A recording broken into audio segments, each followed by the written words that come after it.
कह रहा है कि पादपों में जीवन प्रक्रियाओं के लिए निम्नलिखित में से कौन सा कथन सही है। देखिए इसका आंसर जो टीसीएस के द्वारा दिया गया है वो दिया गया ऑप्शन ए, लेकिन मैं इस आंसर से 100% संतुष्ट नहीं हूँ। क्यों? मैं पूरा इसका सॉल्यूशन बताता हूँ तब आप खुद बोलेंगे। कह रहा है कि पादपों में जो जीवन प्रक्रिया होता है, जीवन प्रक्रिया का मतलब क्या हो गया, जैसे मनुष्य में बात करें हम लोग में, जीवन प्रक्रिया का मतलब हो गया लाइफ प्रोसेस। तो भाई हम लोग में लाइफ प्रोसेस कैसे होता है, हम लोग में श्वसन होता है, अगर श्वसन नहीं करेंगे तो हमारा जीवन प्रक्रिया सही से नहीं चल पाएगा। अगर पाचन सही से मेरे में नहीं होगा तो हम लोग का जीवन प्रक्रिया सही से नहीं चल पाएगा। परिसंचरण यानी कि रक्त का परिवहन नहीं होगा तो जीवन प्रक्रिया सही से नहीं चल पाएगा। उत्सर्जन अगर नहीं होगा सही से तो जीवन प्रक्रिया नहीं चल पाएगा। तो उसी तरह पादपों में भी होता है, ठीक है ना। तो अब ऑप्शन देखते हैं कि पादपों में जीवन प्रक्रियाओं के लिए क्या सही है। पहला इन्होंने दिया है, मैं थोड़ा अलग अलग दूसरा पहले ऑप्शन लेता हूँ। ऑप्शन बी देखते हैं, ऊर्जा के पर्यावरणीय स्रोत एक समान है। ये गलत है, सही पूछ रहे हैं, क्यों गलत है ये भी बता देता हूँ। ऊर्जा के पर्यावरणीय स्रोत एक समान है मतलब ऊर्जा जो हमें मिलती है पर्यावरणीय स्रोत से वो एक समान है नहीं। हमें जो ऊर्जा मिलती है पर्यावरणीय स्रोत से वो आपके नवीकरणीय भी हो सकते हैं, अनवीकरणीय भी हो सकते हैं। नवीकरणीय की बात करें जैसे कि पवन ऊर्जा, विंड टरबाइन चलता है ना, उससे हमें पवन ऊर्जा मिलती है। और जैसे अनवीकरणीय बात करें तो वही है पर्यावरण ही स्रोत है उसका, वो जो हमें अनवीकरणीय है। अनवीकरणीय ऊर्जा का मतलब क्या होगा, जैसे कोयला, पेट्रोलियम, इस सबसे जो ऊर्जा हमें मिलता है ये अनवीकरणीय हो गया। अनवीकरणीय का मतलब हो गया कि जो जो अगर ख़त्म हो जाए एक बार तो दोबारा वो नहीं आ सकता है। तो कोयला, पेट्रोलियम अगर ख़त्म हो जाएगा दोबारा उत्पत्ति उसकी होगी भी नहीं, क्योंकि ये सीमित संसाधन ही है, ठीक है ना। तो ऊर्जा के पर्यावरणीय स्रोत एक समान है, ये गलत है। एक समान नहीं है, बहुत समान है। नवीकरणीय ऊर्जा भी हमारे पास है और नवीकरणीय भी हमारे पास है, ठीक है ना। पर्यावरण कुछ ही पादपों पर आधारित होता है, नहीं, पर्यावरण कुछ ही पादपों पर आधारित नहीं होता है। पर्यावरण बहुत सारे मतलब अधिकांश पादपों पर आधारित होता है, कुछ ही कह रहा है, ये नहीं है, वो गलत हो जाएगा, ठीक है ना। अब यहाँ देखिए, पर्यावरण अधिकांश पादपों पर आधारित होता है। मेरे अनुसार जो है ये क्वेश्चन का जो सही आंसर है ऑप्शन सी होना चाहिए, ठीक है ना। अभी और बताता हूँ, सुनिएगा ध्यान से। अब लास्ट वाला क्या कर रहा है, पर्यावरण जो टीसीएस ने आंसर दिया, टीसीएस ने आंसर क्या दिया इसका, इसने आंसर दिया पर्यावरण पादपों पर आधारित नहीं होता। इन्हीं दोनों क्वेश्चन, इन्हीं दोनों ऑप्शन में डिबेट है, यानी है ना, 22 क्वेश्चन 22 ऑप्शन, ये दोनों पक्षपात ऑप्शन है। पर्यावरण पादपों पर आधारित नहीं होता, ये कहना बिल्कुल गलत है। पर्यावरण पादपों पर आधारित होता है, भाई ये कह रहा है कि नहीं होता है, ये गलत है। लेकिन इसी को इन्होंने सही बोल दिया, पर्यावरण अधिकांश पादपों पर आधारित होता है। बिल्कुल, अधिकांश पादपों पर आधारित होता है, ये बात बिल्कुल सही है। तो मेरे अनुसार ऑप्शन सी होना चाहिए, क्योंकि भाई पादप अगर पौधा नहीं रहेगा हमारे पास तो पर्यावरण अनबैलेंस हो जाएगा, समझ गए, असंतुलित है। क्योंकि पौधे क्या करते हैं, प्रकाश संश्लेषण प्रोसेस से ऑक्सीजन देते हैं, जो कि हमारा पर्यावरण मेंटेन रहता है, शुद्धता बनी रहती है, और भी बहुत सारे फैक्टर हैं, समझ गए ना बात को। तो पर्यावरण पादपों पर आधारित नहीं होता है। हाँ, ये हम कह सकते हैं कि अधिकांश जो मतलब कि पर्यावरण जो है अधिकांश पादपों पर आधारित नहीं होती, ये भी हम कह सकते हैं, ठीक। लेकिन ये सीधा बोला पर्यावरण पादपों पर आधारित नहीं होता है। ये ऑप्शन जो है, ऑप्शन ए और सी की बात करें तो दोनों ऑप्शन 100% सही नहीं है, लेकिन अगर इनमें से सही बोला जाए तो पर्यावरण अधिकांश पादपों पर आधारित है, ये हम सी ऑप्शन सही कह सकते हैं। समझ गए ना बात को। पादप का मतलब क्या होता है, पादप क्या है, पादप आपका सजीव ही है ना, पादप को क्या है, सजीव है। अगर 100% सर सही आंसर क्या हो सकता है, 100% आंसर सही अगर हम बोले तो पर्यावरण जो है जैविक घटक और अजैविक घटक दोनों पर आधारित, ऐसे अगर ऑप्शन रहता ना तब वो सही होता कि पर्यावरण जैविक घटक और अजैविक घटक दोनों पर आधारित रहता है। जैविक घटक का मतलब क्या हो जाएगा, पादप हो जाएगा, सूक्ष्म जीव हो जाएंगे, और अजैविक घटक का मतलब क्या हो जाएगा, मिट्टी हो जाएगा, हवा पानी हो जाएगा। समझ गए ना बात को। तो ये क्वेश्चंस मुझे लगता है कि रेलवे इसको इग्नोर करेगा, समझ गए बात को ना। चलिए नेक्स्ट बात करते हैं, मस्तिष्क का कौन सा भाग स्वैच्छिक मांसपेशियों के संचलन को सीधे नियंत्रित करता है। देखिए ये नर्वस सिस्टम से क्वेश्चंस आया हुआ है। मस्तिष्क का कौन सा भाग स्वैच्छिक मांसपेशियां, स्वैच्छिक मांसपेशियां का मतलब क्या हो गया, स्वैच्छिक मांसपेशियां का मतलब हो गया कि स्वैच्छिक मतलब अपने मन से, अपने इच्छा से, स्वयं इच्छा, अपनी इच्छा से मांसपेशियों को कंट्रोल कर रहे हैं। जैसे मेरा हाथ है, हाथ की जो मांसपेशियां हैं, पैर की जो मांसपेशियां हैं, है ना, गर्दन की जो मांसपेशियां हैं ये सब स्वैच्छिक मांसपेशियां।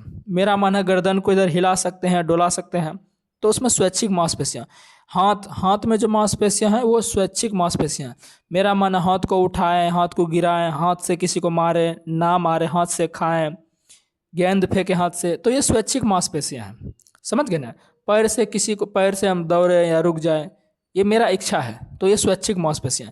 तो स्वैच्छिक मांसपेशियों के संचलन मतलब उनके मूवमेंट को कंट्रोल कौन करता है? तो ये कंट्रोल करता है हमारा मस्तिष्क का। ये हमारा सपोज मस्तिष्क है, मस्तिष्क का जो फोर ब्रेन यानी कि अग्र मस्तिष्क पार्ट होता है ना, अग्र मस्तिष्क में एक एरिया होता है मोटर एरिया यानी कि मोटर क्षेत्र। तो मोटर क्षेत्र इसको क्या करता है?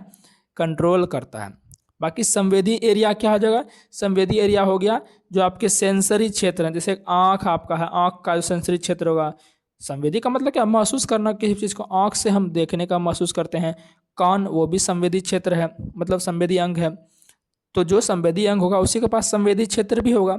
आँख, कान, नाक, त्वचा, जीभ, है ना, ये सब आपके क्या होते हैं? संवेदी एरिया होते हैं। एसोसिएशन क्षेत्र का मतलब आपका क्या हो गया कि जो सेरिब्रल पार्ट का ये पार्ट जो अनुमस्तिष्क होता है, सेरिब्रल का क्या होता है? अनुमस्तिष्क। ये आपका जो पश्च मस्तिष्क है उसका पार्ट होता है। मेडुला ऑब्लंगेटा क्या है? ये भी आपका पश्च मस्तिष्क का हिस्सा होता है। मेडुला ऑब्लंगेटा कहाँ? ये आपका पता है कि जो अनैच्छिक क्रिया होती है, अनैच्छिक क्रिया, जैसे कि छींक आप जल्दी रोक नहीं सकते हैं, छींक आएगा तो जल्दी उसको आप रोक नहीं सकते, छींक, उल्टी, है ना, हृदय का चलना, ये सब अनैच्छिक क्रिया होता है। तो इन सभी का कंट्रोल जो है मेडुला ऑब्लंगेटा करता है। ये आपके जो क्या बोलते हैं ब्रेन स्टेम होता है उसके निचले हिस्से में होता है आपका मेडुला ऑब्लंगेटा। ठीक है ना। तो फिलहाल इस क्वेश्चन का आंसर ऑप्शन डी हो जाएगा। नेक्स्ट आपका है संयोजी ऊतक में कोशिकाओं की एक दूसरे के सापेक्ष संबंधित स्थिति क्या होती है? भाई संयोजी ऊतक यानी कि कनेक्टिव टिश्यू। कनेक्टिव टिश्यू क्या होता है? जो मांसपेशियों को जोड़ने का कार्य करता है, मांसपेशियों को हड्डियों से जोड़ने का कार्य करता है। ठीक है ना। ये आपका संयोजी ऊतक में इसको पढ़ते हैं। तो संयोजी ऊतक में कोशिकाओं की एक दूसरे के सापेक्ष, तो संयोजी ऊतक की जो कोशिकाएं, मैंने ऊतक चैप्टर में बहुत डिटेल पढ़ा था कि संयोजी ऊतक की जो कोशिकाएं हैं इनके बीच गैप होता है। इनके बीच क्या होता है? अच्छा खासा गैप होता है, और इस गैप में मैट्रिक्स भरे रहते हैं। वो तरल हो सकते हैं और ठोस भी हो सकते हैं। ठीक है ना। तो संयोजी ऊतक में कोशिका की एक दूसरे के सापेक्ष संबंध स्थिति क्या होती है? एक दूसरे से बहुत दूर होते हैं, यानी कि गैप होता है। ठीक है ना। चलिए क्वेश्चन नंबर 4 आपका है पर्यावरण में ऑक्सीजन की उपलब्धता में कमी सबसे पहले जंतु कोशिका में वायु श्वसन के किस चरण को प्रभावित कर सकती है? वायु श्वसन का मतलब क्या हो गया? Aerobic respiration. रेस्पिरेशन यानी श्वसन दो प्रकार के होते हैं, एक होते हैं एरोबिक, एक होते हैं नॉन एरोबिक, यानी कि वायवीय श्वसन, और दूसरे होते हैं अवायवीय श्वसन, जिसको हम ऑक्सी और अनऑक्सी भी कहते हैं। समझ गए ना बात को। तो वायवीय श्वसन में क्या बोल रहा है कि ऑक्सीजन की कमी हो गई। ऑक्सीजन की क्या हो गई? कमी हो गई। ऑक्सीजन की कमी हो जाना मतलब हाइपोक्सिया। हाइपोक्सिया मतलब ऑक्सीजन की कमी हो जाना। ठीक है ना। तो अगर ये सिचुएशन होता है तो आखिर किस चरण में? तो देखिए लास्ट चरण जो होता है आपका, लास्ट चरण जो होता है जो कहाँ होता है? माइटोकॉन्ड्रिया में होता है। मैंने आपको बताया था कि जो वायु श्वसन है यानी वायवीय श्वसन या ऑक्सी श्वसन इसी को बोलते हैं, ये 2 चरणों में कंप्लीट होता है। पहला चरण आपका साइटोप्लाज्म में होता है। पहला चरण आपका कहाँ होता है? साइटोप्लाज्म यानी कोशिका द्रव में होता है। दूसरा यानी लास्ट चरण जो आपका होता है वो माइटोकॉन्ड्रिया में होता है। तो माइटोकॉन्ड्रिया में जो आपका जो ईटीसी, ये ईटीसी है, इसको इंग्लिश में कहते हैं इलेक्ट्रॉन ट्रांसपोर्ट चेन, यानी कि इलेक्ट्रॉन अभिगमन श्रृंखला। ये आपकी माइटोकॉन्ड्रिया में ही प्रोसेस होती है। अगर ऑक्सीजन की कमी हो जाती है तो ये चरण क्या होगी? प्रभावित होगी, जिससे एटीपी का उत्पादन नहीं हो पाएगा। तो कौन सी, इसमें यही पूछ रहा है कि कौन सा चरण प्रभावित होगा? ईटीसी वाला चरण जो है, लास्ट वाला चरण जो कि माइटोकॉन्ड्रिया में होता है, ये क्या होगा? प्रभावित होगा अगर ऑक्सीजन के पर्यावरण में कमी हो जाती है। समझ गए ना। तो ऑप्शन सी आपका करेक्ट आंसर हो जाएगा। ईटीसी का आप फुल फॉर्म भी याद रख लीजिए तो बेहतर होगा, इलेक्ट्रॉन ट्रांसपोर्ट चेन। ठीक है ना। यह आपका कहाँ होता है? यह आपका माइटोकॉन्ड्रिया के जो जो आपके इनर जो माइटोकॉन्ड्रियल मेम्ब्रेन होती है, आंतरिक झिल्ली, उसमें होती है। ठीक है ना, ध्यान रखिएगा। नेक्स्ट कह रहा है कि पृथ्वी और द्रव्यमान पृथ्वी और चंद्रमा के द्रव्यमान और उनके बीच की दूरी के स्वीकृत मानों के आधार पर पृथ्वी तथा चंद्रमा पर लगाया गया परिकलित गुरुत्वाकर्षण बल कितना है। यानी कि पृथ्वी और चंद्रमा के बीच जो गुरुत्वाकर्षण बल है वो कितना पूछ रहे हैं, वैल्यू पूछ रहे हैं। तो ये सवाल थोड़ा सा कठिन है, मैं मानता हूँ, क्योंकि ये सवाल में आपको जो वैल्यू याद रखनी पड़ेगी कि पृथ्वी का द्रव्यमान कितना होता है, चंद्रमा का द्रव्यमान कितना होता है, दोनों के बीच की दूरी कितनी होती है। जब तक ये याद नहीं है तब तक आप इसको नहीं बना सकते। तो इनको कठिन सवाल माना जाएगा, ओबियसली माना जाएगा, ठीक है ना।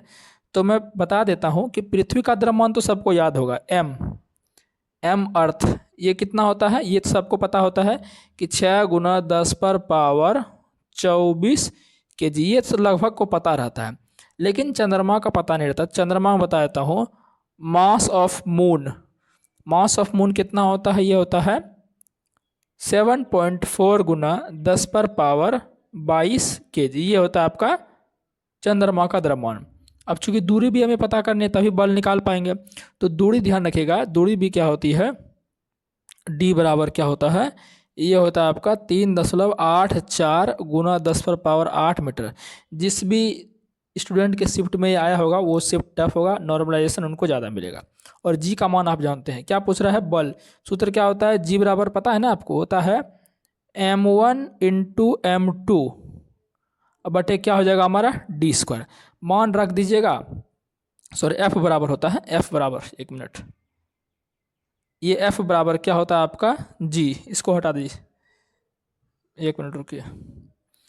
सूत्र आपका क्या होता है, F1 बराबर, सॉरी गुरुत्वाकर्षण बल क्या होता है, g m1 m2 बटे d²। सबका मान रख दीजिएगा तो आपका आंसर आ जाएगा। आपका आंसर क्या आ जाएगा, 2.02 × 10⁻20 न्यूटन आपका आ जाएगा। जी का मान आपको पता ही है कितना होता है, 6.67 × 10⁻⁻11 न्यूटन मीटर स्क्वायर प्रति kg²। तो ये इस सवाल का आंसर आएगा। तो ये सवाल बहुत टफ है, कोई भी स्टूडेंट इसको लगभग नहीं ही बनाएंगे। आप देख सकते हैं कि 6.65% ने इसको राइट किया है, ठीक है ना। चलिए, किस वैज्ञानिक ने सुझाव दिया कि कोई चुंबक एक धारावाही चालक पर बराबर और विपरीत बल लगाता है। तो आंद्र एम्पियर जो है, इन्होंने बताया था कि कोई चुंबक एक धारावाही चालक पर, कोई चुंबक से एक चालक हमारा है, इस चालक में क्या कर रहे हैं, करंट प्रवाहित कर रहे हैं। इस चालक में क्या कर रहे हैं हम, इस चालक में हम करंट प्रवाहित कर रहे हैं। तो इसमें करंट बह रहा है, करंट का फ्लो हो रहा है, तो ये धारावाही चालक हो गया। तो कोई भी चुंबक इसके नज़दीक लाया जाएगा तो बराबर और विपरीत बल लगता है। ये बात किसने कही थी, एम्पियर ने कही थी, ठीक है ना। बाकी फैराडे ने, आपको पता है फैराडे ने जो है क्या बताया था, और माइकल फैराडे ने, कि अगर आप जो विद्युत चुंबकीय प्रेरण है, इलेक्ट्रोमैग्नेटिक इंडक्शन, उसकी खोज किसने की थी, फैराडे ने ही की थी। मैक्सवेल ने आपका राइट हैंड थंब रूल दिया था। ऑस्टेड ने आपका ऑस्टेड ने क्या किया था, इन्होंने जो है विद्युत धारा के चुंबकीय प्रभाव की खोज की थी, ठीक है ना। निम्नलिखित में से तत्वों के किस युग में न्यूट्रॉन की संख्या समान है। अब देखिए, ये न्यूट्रॉन की संख्या पूछ रहा है, तो ये वही बना पाएंगे जिसको सभी 1 से 30 तक परमाणु, जो उसके परमाणु संख्या और द्रव्यमान संख्या याद होंगे, वही बना पाएंगे। तो ये आपका बनेगा किस फॉर्मूला से, A बराबर P+N, जो कि बेसिक फॉर्मूला लगभग सबको ये याद रहते हैं, ठीक है। B हो जाएगा, सभी को देख लीजिएगा। बोरॉन का परमाणु संख्या कितना हुआ, बोरॉन में कितना न्यूट्रॉन आया था, 6 न्यूट्रॉन आया था। और ये कार्बन में भी 6 न्यूट्रॉन होगा। कार्बन का परमाणु द्रव्यमान भी 12 होता है और परमाणु संख्या इसका 6 होता है, तो 12 में 6 जगह 6 हो जाएगा। तो ये आपका, ये बहुत इजी था, A बराबर P+N करके आप निकाल सकते हैं, ठीक है ना। लेकिन आपको द्रव्यमान संख्या याद रहना चाहिए। मैं बता देता हूँ, हीलियम का परमाणु द्रव्यमान कितना होता है, 4 होता है। लिथियम का परमाणु द्रव्यमान 7 होता है। बेरिलियम का मैंने बता ही दिया, बेरिलियम का कितना होता है, सॉरी बेरिलियम का 9 होता है, ठीक है ना। मैंने लगता है गलत बता दिया, बेरिलियम का 9 होता है, फिर भी इसमें बराबर नहीं होगा, ठीक है ना। बेरिलियम का 9 होता है, इसको लिख लेना, बेरिलियम का 9 होता है। और बोरॉन का 11 होता है, ठीक है ना। और लिथियम का 7 होता है, हीलियम का 4 होता है, ठीक है ना, लिख लेना। फिर भी इन दोनों में बराबर नहीं आएगा, एक बार आप चेक कर लेना अच्छे से, इसी दोनों में बराबर आएगा, ठीक है ना। चलिए, फ्लोएम का कौन सा घटक मूलतः भोजन के स्थानांतरण के लिए जिम्मेवार है। मैं बताऊं कि मैंने आपको जाइलम और फ्लोएम, ये दोनों क्या है, ये दोनों वस्कुलर टिश्यू है, संवहनीय ऊतक है कि नहीं है। बहुत बार मैंने आपको एनालिसिस में भी करवाया है, क्वेश्चन जब सॉल्व करवाते थे, थियोरी में तो कराया ही कराया है। तो जाइलम और फ्लोएम क्या है, दोनों संवहनी ऊतक है, यानी कि एक जल पहुंचाने का कार्य करता है, एक खाना पहुंचाने का कार्य करता है पौधों में। अब मैंने ये भी बताया था कि जाइलम जो है 4 तत्वों से मिलकर बना होता है, उसी तरह फ्लोएम भी 4 तत्वों से मिलकर बना होता है, समझ गए ना। तो फ्लोएम के जो 4 तत्व यहाँ पर दिए गए हैं, सहकोशिका ये फ्लोएम का तत्व है, फ्लोएम पैरेन्काइमा जिसको फ्लोएम मृदुतक भी बोलते हैं, फ्लोएम रेसे जिसको फ्लोएम तंतु भी बोलते हैं, फ्लोएम यहाँ दिया आपका सीव एलिमेंट, इसको हिंदी में चालनी नलिका बोलते हैं। क्या बोलते हैं, चालनी नलिका। कई लोग इसमें ही कंफ्यूज हो गए होंगे, इसीलिए मैं बोलता हूँ कि बायोलॉजी जब भी आप पढ़ें तो उसमें उसके इंग्लिश भी टर्म याद रखें। इसमें उन्होंने चालनी नलिका दिया ही नहीं है, बहुत सारे स्टूडेंट ऐसे ही कंफ्यूज हो गए होंगे। तो ये 4 तत्वों से मिलकर फ्लोएम बना होता है। तो मैंने आपको चारों के कार्य भी पढ़ाए थे, समझ रहे हैं ना बात को, चारों के कार्य भी मैंने पढ़ाए थे। कह रहा है कि भोजन के स्थानांतरण के लिए, तो भोजन के स्थानांतरण के लिए चालनी नलिका ही जिम्मेवार होती है, और जो सहकोशिका होती है कंपेनियन सेल, ये इसका मदद करती है, किसका, चालनी नलिका का। और फ्लोएम पैरेन्काइमा जो है ये क्या करती है, भोजन का संचय करती है, यानी कि भोजन को जमा करती है। फ्लोएम रेसे जो है ये फ्लोएम ऊतक को मजबूती प्रदान करते हैं। तो शायद सभी के कार्य भी मैंने आपको बता दिए। तो आंसर क्या आ जाएगा, चालनी नलिका, ऑप्शन डी, सीव अवयव, ठीक है ना। नीचे दिए गए कथनों का संदर्भ लेते हुए सही विकल्प का चयन कीजिए। देखिए क्या कह रहा है, अम्ल सभी धातुओं के साथ अभिक्रिया करके हाइड्रोजन गैस बनाते हैं। गलत बात, अम्ल जो है सभी धातु के साथ अभिक्रिया करके हाइड्रोजन गैस नहीं बनाते हैं, समझ के बात को ना, ये बात ध्यान रखना है। सोना और प्लेटिनम भी अम्लों के साथ अभिक्रिया करके हाइड्रोजन गैस मुक्त करते नहीं, सोना और प्लेटिनम तो अभिक्रिया ही नहीं करते हैं जल्दी, ठीक है ना। तो क्या आंसर क्या आ जाएगा, ए और बी दोनों क्या है, गलत है, ठीक है ना। चलिए नेक्स्ट है आपका, सांद्र सल्फ्यूरिक अम्ल को निर्जलीकरण कारक माना जा सकता है क्योंकि यह निम्नलिखित में से डैश से जल को हटाता है। देखिए जो सांद्र सल्फ्यूरिक अम्ल है यानी कि कॉन्सेंट्रेटेड H2SO4 जो है, इनको निर्जलीकारक माना जा सकता है। क्यों, क्योंकि जो कार्बनिक यौगिक है, निर्जलीकरण का मतलब क्या हुआ कि जल को निकाल देना। निर्जलीकरण का मतलब क्या हो गया कि किसी भी कंपाउंड से, कोई भी कंपाउंड है उसमें अगर जल है तो उसको बाहर निकाल देगा। तो कार्बनिक यौगिक जो है, कार्बनिक कंपाउंड जो है, जैसे ग्लूकोज हो गए, है ना, चीनी हो गया C12H2211, इन सब में से अगर सांद्र सल्फ्यूरिक अम्ल को मिलाया जाए तो वो पानी को, यानी हाइड्रोजन और ऑक्सीजन के मिक्सचर को बाहर कर देंगे, ठीक है ना। तो एक आंसर क्या है, ग्लूकोज। प्रोपेन नहीं होगा, है ना, अमोनिया गैस नहीं होगा आपका, सोडियम हाइड्रोक्साइड नहीं होगा, तो क्या हो जाएगा, ग्लूकोज हो जाएगा, ठीक है ना। चलिए अच्छा, आप बोलेंगे सर आपने बोला कि कार्बनिक यौगिक, जो प्रोपेन है वो भी एक कार्बनिक यौगिक है, लेकिन इसमें ऑक्सीजन नहीं है ना। प्रोपेन का सूत्र क्या होता है, प्रोपेन का सूत्र आप ही बताइए, 3 दूनी 6 2 8 होगा। तो क्या इसमें ऑक्सीजन है क्या, तो जल कैसे बाहर निकलेगा। निर्जलीकरण का मतलब जल है, जल मतलब H और O दोनों होना चाहिए, तो प्रोपेन तो होगा। अमोनिया तो आपका क्या बोलते हैं, कार्बनिक यौगिक है ही नहीं। सोडियम हाइड्रोक्साइड भी कार्बनिक यौगिक है ही नहीं, ग्लूकोज ही है। यौगिक सूत्र क्या होता है, C6H12O6। तो इससे जल को बाहर निकाल सकता है सांद्र सल्फ्यूरिक अम्ल, इसलिए इसको निर्जलीकरण कारक माना जा सकता है, ठीक है।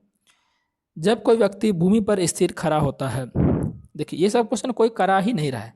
जब कोई व्यक्ति भूमि पर स्थिर खड़ा होता है तो पृथ्वी उस पर क्या करती है, गुरुत्व बल लगाती है, ठीक है ना। फिर भूमि द्वारा भी क्या कर रहा है, व्यक्ति पर बल लगाया जा रहा है। तो यहाँ पर तो 2 बल लग जा रहा है, विपरीत भी लग रहा है, पृथ्वी व्यक्ति पर बल लगा रही है और भूमि भी व्यक्ति पर बल लगा रही है, उल्टा बल भी लग रहा है। लग रहा है कि नहीं लग रहा है, ये पृथ्वी आदमी पर बल लगा रही है और भूमि भी आदमी पर, यहाँ मान लीजिए ये आदमी है, पृथ्वी आदमी पर बल गुरुत्व बल लगा रही है, भूमि भी इस पर बल लगा रही है अभिलंब की ओर।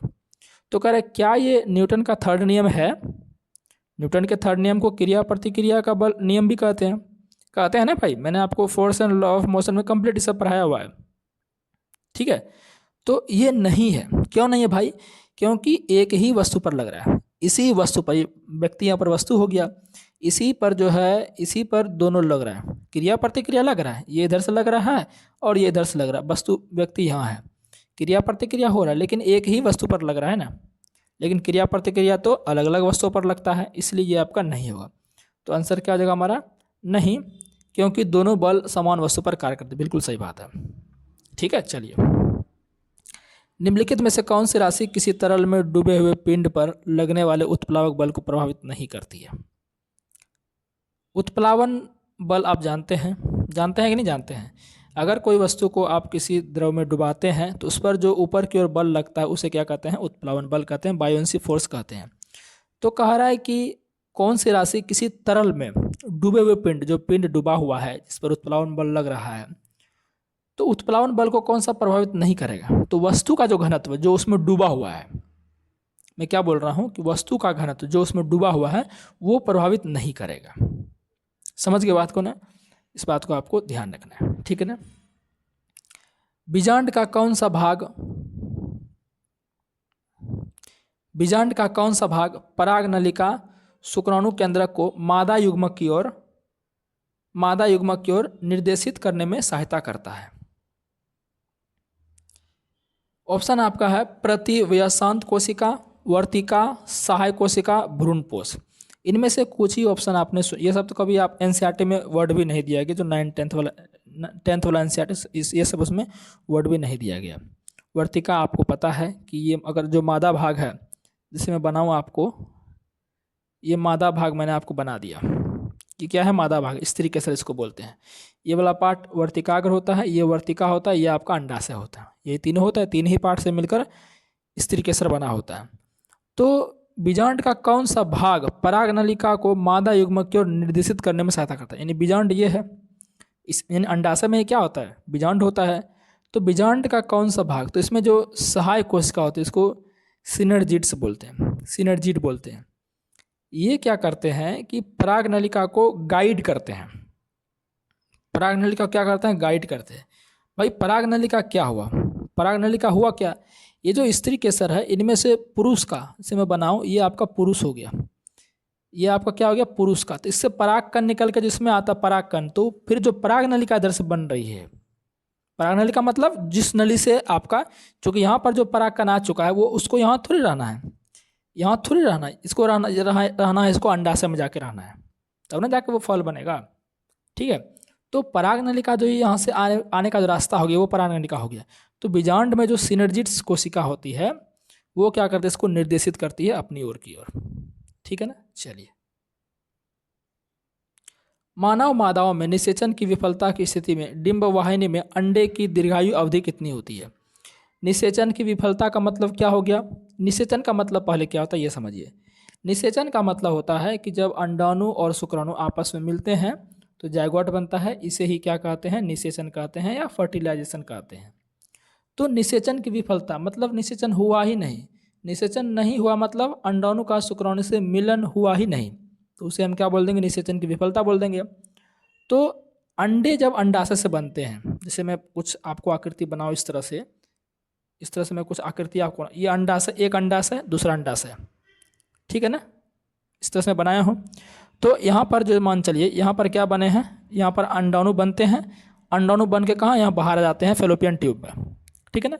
अब ये क्या करते हैं, यहाँ पर शुक्राणु का इंतजार करते हैं। जब शुक्राणु नहीं आएंगे तो ये अंडा क्या हो जाएगा, एक से यानी कि समझिए ना कि 24 घंटा के अंदर जो है, 24 घंटा या 36 घंटा में ये क्या होता है, नष्ट हो जाता है। वही अंडा जो है बाहर आता है, जिसको मासिक धर्मचक्र परिवर्तन बोल देते हैं, पीरियड्स के रूप में बाहर आता है, नष्ट हो जाता है। तो वही करता है, वही कह रहा है कि निषेचन की विफलता की स्थिति में डिंब वाहिनी में अंडे की दीर्घायु अवधि कितनी होती है, 1 से 2 दिन। क्योंकि 24 घंटा मैंने बोला है, 24 से 36 घंटा, तो ऑप्शन भी कुछ उसी प्रकार 6 से 7 दिन होगा नहीं, 3 से 4 दिन होगा नहीं, 4 से 5 दिन होगा नहीं, तो यही होगा आंसर, ठीक है ना। नेक्स्ट क्वेश्चन आपका है, अस्थायी परिस्थितियों में वर्धमान स्वीट पी पादपों की बृहत आबादी में निम्नलिखित में से कौन सा सर्वोत्तम तरीके से यह वर्णन करता है कि लैंगिक जनन के माध्यम से आनुवंशिक विविधता अब तक उनके दीर्घकालिक अतिजीवता के लिए क्यों महत्वपूर्ण है? देख लो कितने खतरनाक क्वेश्चन है, विद्यार्थी तो देखते ही उनके होश उड़ गए होंगे, लेकिन क्वेश्चंस को अगर अच्छे से पढ़ा जाए तो आसान ही है। आनुवंशिकता से पूछा गया ये प्रश्न है, ठीक है ना। अस्थायी परिस्थितियों, अस्थायी परिस्थिति का मतलब क्या, अनुकूल परिस्थिति मतलब फेवरेबल कंडीशन हमारा है। वर्धमान स्वीट पी क्या है, एक प्रकार का पादप है, क्या है, एक प्रकार का पौधा है, ठीक है ना। पादपों की बृहत मतलब उसकी मतलब बहुत ज़्यादा आबादी में निम्नलिखित में से कौन सा सर्वोत्तम तरीके से यह वर्णन करता है कि लैंगिक जनन के माध्यम से आनुवंशिक विविधता अब उनके दीर्घकालिक मतलब लंबे समय तक, अतिजीवता मतलब उसकी प्रजाति बची हुई है, के लिए क्यों महत्वपूर्ण है। अब आपको ये बात तो पता है कि विविधता रहना बहुत ही ज़्यादा ज़रूरी है। सर हमें नहीं पता, हमने नहीं पढ़ा। आपने नहीं पढ़ा तो वो आपकी गलती है। मैंने आनुवंशिकता में पूरा पढ़ा हुआ है कि विविधता यानी कि वेरिएंसेस क्यों जरूरी है। और विविधता सबसे ज़्यादा जो है वो लैंगिक जनन में ही रहता है, और लैंगिक जनन में बहुत कम विविधता रहता है। समझ गए ना बात को ना। जैसे हम अपने माता पिता के जैसे बिल्कुल नहीं मैच करते, मतलब कि 100% मैच नहीं करते, 70%, 80%, कोई कोई 90% मैच करता है। तो 10% क्यों नहीं मैच कर रहे हैं, वो उनका कारण विविधता है, और वो जरूरी भी है। समझ गए, मैं डिटेल में उस चैप्टर में पढ़ाया हुआ है, तो पढ़ते हैं इसको। विविधता स्वीट पी के पादपों को पर परागण से बचने में मदद करती है, जिससे पैतृक वंशाक्रम की शुद्धता बनी रहती है। भाई शुद्धता से हमें क्या मतलब है, हमें तो उसका क्या करना है, हमें उसका अस्तित्व को बहुत देर तक बचा के रखना है। तो शुद्धता ज़्यादा, मतलब शुद्धता ज़्यादा देर विविधता बना के नहीं रखेगी, ठीक है ना। तो ये ऑप्शन तो ऐसे ही गलत हो गया। स्वीट पी में प्रच्छन्न अप्रभावी एलील भावी पर्यावरणीय तनावों के विरुद्ध प्रतिरोध प्रदान करते हैं। ऑप्शन बी देखिए। देखिए आपको पता है कि जो लैंगिक जनन है उसमें अलग अलग क्या होते हैं, जीन्स होते हैं, इसको एलील कहते हैं। हालांकि परिस्थितियां आपका अनुकूल हो, स्थिर हो, लेकिन फ्यूचर में क्या पता कि कुछ हो जाए, है ना, कुछ भीषण आपदा आ जाए जिससे सभी लोग खत्म हो जाए, या रोग ऐसा आ जाए, है ना, क्लाइमेट चेंज सडनली आ जाए, तो उस समय अच्छी परिस्थितियां भी आपको कुछ काम नहीं आएगी। इसलिए कुछ जीन ऐसे हो सकते हैं जो कि कुछ भी भविष्य में कठिनाइयां आए, कुछ भी परेशानियां आए, उसमें वो क्या कर सके, जीवित रह सके। तो वो विभिन्नता के कारण ही संभव हो पाएगी। तो ऑप्शन बी हमारा क्या है, करेक्ट आंसर हो जाए। वही कह रहा है कि एलील, एलील मतलब जीन हो गए यहाँ पर, पर्यावरणीय तनावों के विरुद्ध प्रतिरोध प्रदान कर सकते हैं। बिल्कुल सही बात है, तो ऑप्शन बी करेक्ट आंसर है। स्वीट पी के पादप अलैंगिक रूप से, अलैंगिक का मतलब ही कुछ नहीं बनता, ये लैंगिक की बात कर रहे हैं। अलैंगिक में तो विविधता ना के बराबर आती है लगभग। आनुवंशिक विविधता भावी पीढ़ियों में पुष्प के रंग और ऊंचाई में एक रूपता सुनिश्चित करती है। एक रूपता सुनिश्चित ही नहीं करना है ना, एक रूपता अगर सुनिश्चित कर दे तो उसका वंश ही किसी कारण नष्ट हो सकता है, बिल्कुल खत्म हो जाएगा वो। समझ गए ना। जिससे कि मैंने आपको बताया थे लाल भिरिंग नीले भिरिंग बताए थे ना, अब तो उसको नहीं पढ़ना है क्योंकि वो तो क्या बोलते हैं जैव विकास का पार्ट, उसको हटा दिया गया, लेकिन फिर भी प्रश्न पूछ दिया गया, ठीक है। तो ऑप्शन बी करेक्ट आंसर हो जाएगा। थोड़ा सा कठिन था प्रश्न, लेकिन फिर भी मैंने एक्सप्लेन आपको किया। गुरुत्वीय त्वरण के संबंध में निम्नलिखित में से कौन सा कथन सत्य है। गुरुत्वीय त्वरण क्या होता है, जी बराबर क्या होता है, GM/r², यही सूत्र होता है। तो कह रहा है इसी के बारे में सवाल यहाँ पूछ रहे हैं। गुरुत्वीय त्वरण का मान गुरुत्व के प्रभाव में आने वाली वस्तु के द्रव्यमान पर निर्भर करता है। नहीं, गुरुत्वीय त्वरण का मान गुरुत्व के प्रभाव में आने वाली वस्तु के द्रव्यमान पर निर्भर नहीं करता है, बल्कि यह पृथ्वी के द्रव्यमान पर निर्भर करता है। देखिए जी बराबर ये क्या आपका m जो है पृथ्वी का द्रव्यमान है, पृथ्वी के द्रव्यमान पर निर्भर करता है, वस्तु के द्रव्यमान पर निर्भर नहीं करता है। समझ गए ना बात को। तो पहला ऑप्शन गलत हो गया। गुरुत्वीय त्वरण का मान सार्वभौमिक रूप से स्थिर रहता, नहीं नहीं, स्थिर कहाँ रहता है। अगर आप ध्रुवों की ओर जाइए, इधर जाइए तो चेंज होते रहता है, ऊंचाई जाइए कम जाइए, है ना, तो चेंज होते रहता है। तो ऑप्शन बी भी गलत है, ऑप्शन 2 भी गलत है। तो यानी क्या है, दोनों ही गलत है। तो क्या पूछा, सत्य है, सत्य मतलब दोनों ही सत्य नहीं है। ऑप्शन बी करेक्ट आंसर हो जाएगा। गॉल्जी उपकरण को बनाने वाली चपटी ढेर किए गए थैलियों को क्या नाम दिया गया। तो उसको क्या नाम दिया गया, सिस्टर्नी नाम दिया गया। मैंने आपको पढ़ाया हुआ है कोशिका वाले चैप्टर में कि गॉल्जी उपकरण क्या काम करते हैं, ये पैकेजिंग का कार्य करते हैं। गॉल्जी उपकरण किसका कार्य करते हैं, पैकेजिंग का कार्य करते हैं। और इनमें से जो सिस्टर्नी है यही क्या करते हैं, सिस्टर्नी ही आपका क्या करते हैं साथियों, पैकेजिंग का कार्य करते हैं। और इनमें से पुटिकाएं जो है ये सिस्टर्नी से निकलती है, छोटे छोटे गोल गोल टाइप के, ठीक है ना। तो पुटिकाएं सिस्टर्नी दोनों ही किसका पार्ट है, गॉल्जी उपकरण का पार्ट है, ठीक है ना। क्रिस्टे आपका माइटोकॉन्ड्रिया की आंतरिक झिल्ली होती है। थाइलाकोइड्स क्या होता है, यह आपका क्लोरोप्लास्ट में पाया जाता है, जो कि प्रकाश संश्लेषण में मदद करते हैं, ठीक है। तो ऑप्शन सी इसका करेक्ट आंसर हो जाएगा। जो चपटी होती है वो आपकी क्या होती है, सिस्टर्नी। कुछ इस तरह से होता है ना, इस तरह से, इस ये गोल्जी ऑपरेटर ये कुछ इस तरह से आपका सिस्टर्नी होता है, और यहाँ पर गोल गोल से क्या होते हैं, पुटिकाएं होते हैं, जो कि इसी से निकलते हैं, सिस्टर्नी से, ठीक है ना। और पुटिकाएं आपके जो है एक तरह से समझिए कि परिवहन का कार्य करती है, ठीक है ना। क्या परिवहन कार्य करेगी, प्रोटीन, क्योंकि पैकेजिंग कर रहा है तो उसको परिवहन भी करना है। वह कौन सी पोल्ट्री पक्षी है जिन्हें अंडे उत्पादन के लिए पाला जाता है। तो देखिए इनमें से लेयर्स जो होते हैं इनको अंडे उत्पादन के लिए पाला जाता है। बाकी मैं और भी बता देता हूँ, मिल्च जो है ये भी आपके पक्षी होते हैं। मिल्च जो होते हैं ये आपके जो हैं मतलब कि ये भी आपके क्या करता है, स्तनधारी के जैसे दूध का उत्पादन करते हैं। मतलब जो इनके बच्चे हैं ये गले से क्या करते हैं, गले से द्रव का स्राव करते हैं अपने बच्चे के लिए। इसमें वसा भी होती है, प्रोटीन भी होती है, ठीक है ना। ब्रॉयलर क्या होते हैं, ब्रॉयलर आपने ये तो सुना ही होगा बहुत ज़्यादा आपने। ये क्या करते हैं, मांस उत्पादन के लिए ये पाले जाते हैं, मांस उत्पादन के लिए मुर्गियाँ, ठीक है। कॉमन कॉर्प क्या होती है, कॉमन कॉर्प एक आपकी मछली है, ठीक है। तो सभी को मैंने आपको बताया। कार्यात्मक संतति कोशिकाओं के निर्माण के सुनिश्चित करने के लिए डीएनए प्रतिलिपियन के साथ कौन सी प्रक्रिया चाहिए।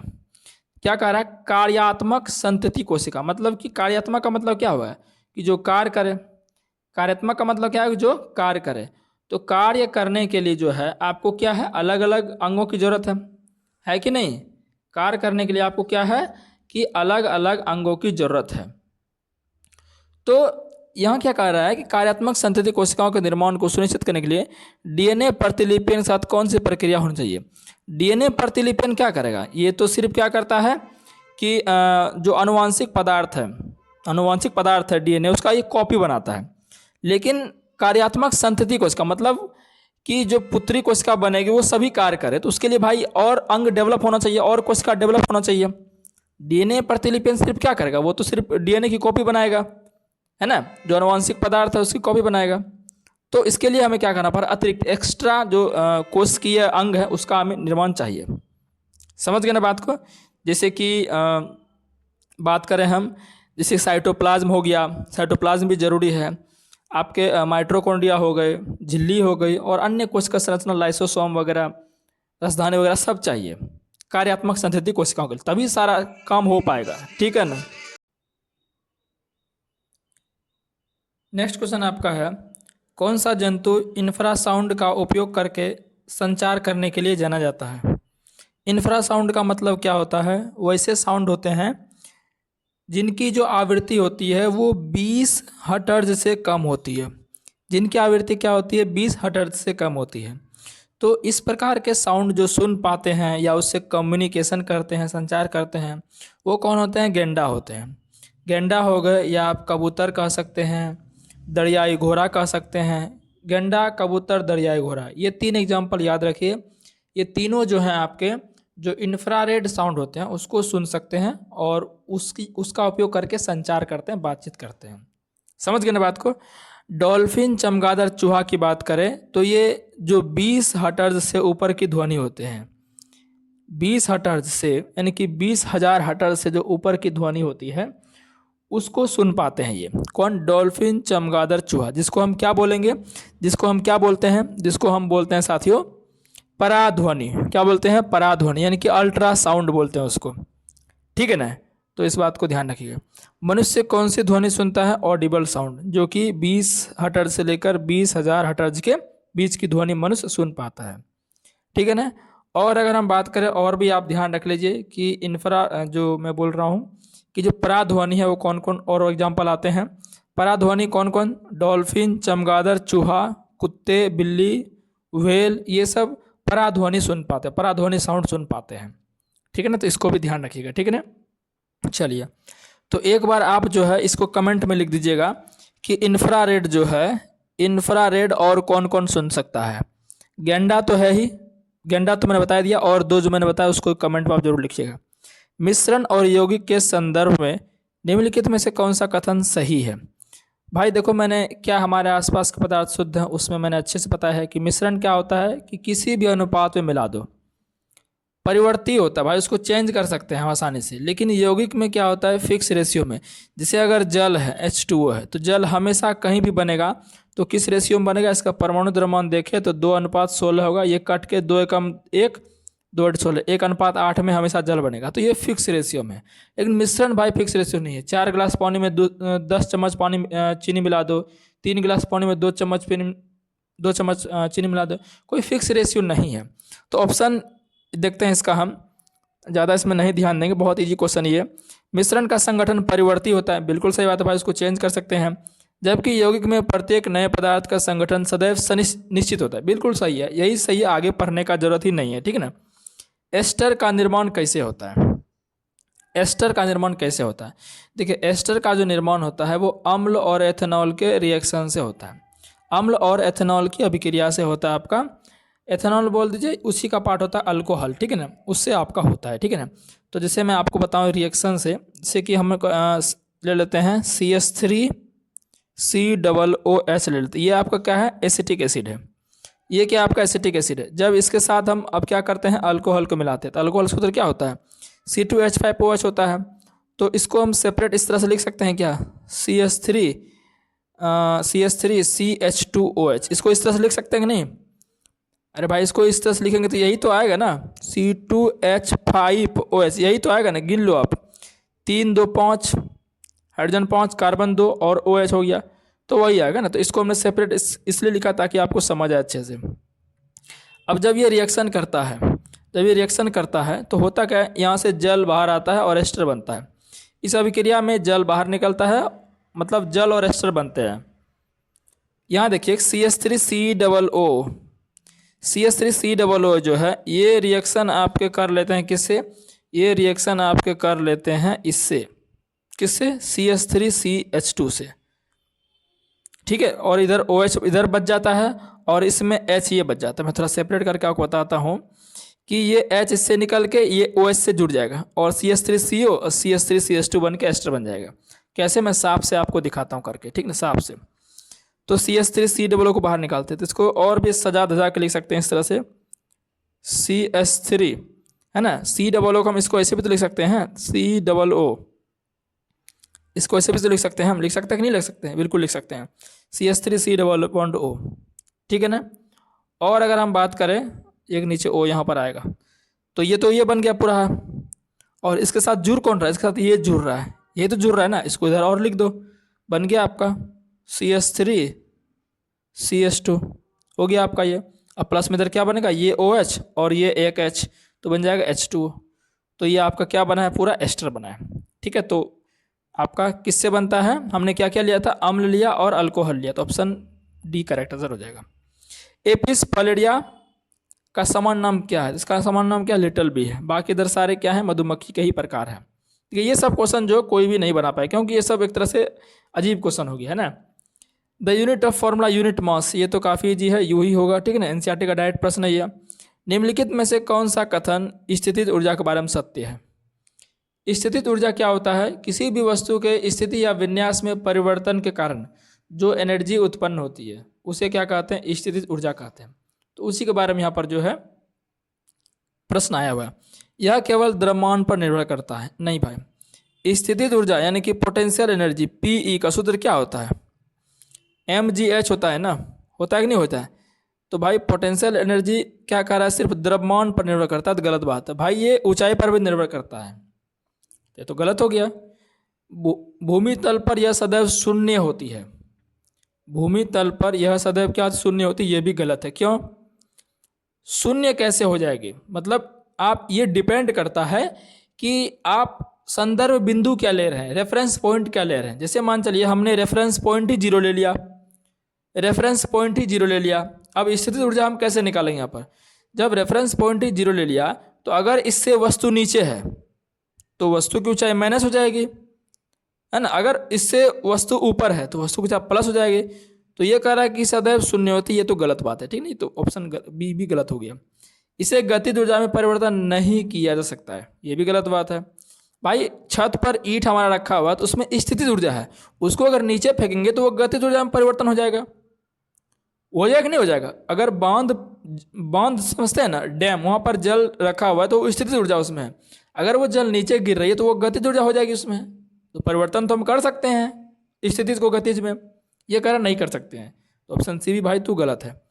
डी कह रहा है, ओबियसली डी सही होगा। यह संदर्भ बिंदु के आधार पर ऋणात्मक हो सकता है, ये सही है। अगर संदर्भ बिंदु मतलब ये हमारा वस्तु का स्थिति ऊर्जा ये 0 संदर्भ बिंदु रेफरेंस पॉइंट 0 है, तो अगर इससे नीचे वस्तु है तो निगेटिव होगी, अगर इससे ऊपर है तो वो क्या होगी? पॉजिटिव होगी। तो ये बात सही है कि यह संदर्भ बिंदु के बेस पर आधार पर ऋणात्मक हो सकती है, ये बात बिल्कुल सही है, ठीक है ना। यहाँ पर अगर ये भी रहता यह संदर्भ बिंदु के आधार पर धनात्मक हो सकती है तो भी सही होगा, ठीक है ना। तो ऑप्शन डी करेक्ट है। तो ये 25 क्वेश्चन ही है, 25 क्वेश्चन मैंने कराया। नेक्स्ट क्लास में पार्ट 2 में इस तरह से इसको ख़त्म करते रहेंगे, और जब आगे किसी देखेंगे कि एग्ज़ाम वगैरह नज़दीक आ गया तब एक एक क्लास में 100 क्वेश्चन भी करेंगे। अभी फिलहाल 25 क्वेश्चन का ही चलता रहेगा, ठीक है ना। तो कितना क्वेश्चन आप जानते थे या आपको टफ लगा, आप कुछ एक्सपीरियंस आप जरूर कमेंट में हमें बताएं, और चैनल को सब्सक्राइब जरूर कर लें, ठीक है ना। मिलते हैं नेक्स्ट क्लास में।